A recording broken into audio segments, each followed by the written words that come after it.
Well, speaking of difficult times, this Prime Minister's policies have given us a 32% increase in violent crime, a 90% increase in gang crime. Murder rates now rising again this year, year after year. And what's his solution? To ban Grandpa Joe's hunting rifle. In fact, he wants to ban hundreds of thousands of hunting rifles and spend hundreds of millions of dollars doing it. Why won't he leave hunters alone and go after the real criminals? The Right Honourable Prime Minister. Mr. Speaker, we've been very clear that we are not targeting law-abiding hunters and fishers. We're not going after shotguns or rifles. We have banned military-style assault weapons, and unfortunately, Conservative politicians continue to mislead Canadians, to base things on fear, and to be focused on making assault weapons legal again in this country. Mr. Speaker, we will continue to take the necessary measures to keep Canadians safe while respecting the rights of law-abiding Canadians. That's what Canadians expect. That's what we've been doing. Honourable Leader of the Opposition. Well, Mr. Speaker, I get my information from the amendment that his government tabled in the committee. That's right. And I have it right here. A list of the firearms that he wants to ban includes the Webley and Scott wild fowl gun. Fowl as in wild turkeys and wild ducks. That's right in the list that his government put forward of guns he wants to ban. Mr. Speaker, why is he more concerned with protecting wild turkeys from hunters than he is concerned about protecting Canadians from criminals? The Right Honourable Prime Minister. Mr. Speaker, we see once again that the Conservative Party is deep in the pockets of the American gun lobby. The reality is, Canadians know that we can and will continue to respect law-abiding hunters. What a clown.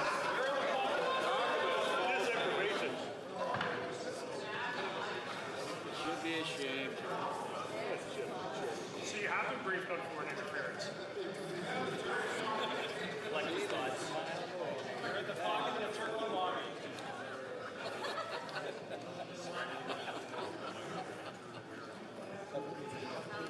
I'm looking to the whips for some support, and I think I got some. Thank you. The Right Honourable Prime Minister, maybe start from the beginning so we can hear the answer. Mr. Speaker, once again, we see the extent to which the Conservative Party of Canada is in the pocket of the gun lobby. We will continue to move forward in responsible ways while respecting the choices of law-abiding hunters and fishers and people who use guns responsibly to be able to continue with their rifles and shotguns, while at the same time we prevent those military-style assault weapons that were designed to kill the largest number of people in the shortest amount of time from being used in this country.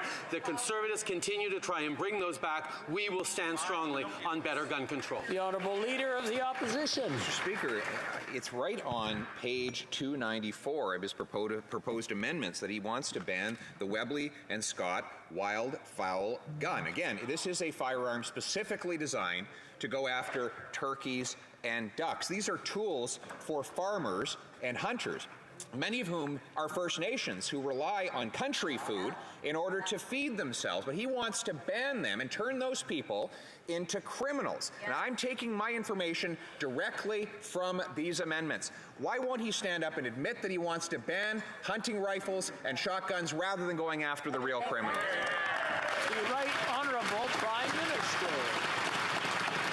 Mr. Speaker, again, the Conservatives do a good job of talking about their supposed tough-on-crime agenda, and that single-minded approach they have is unfortunately wrong.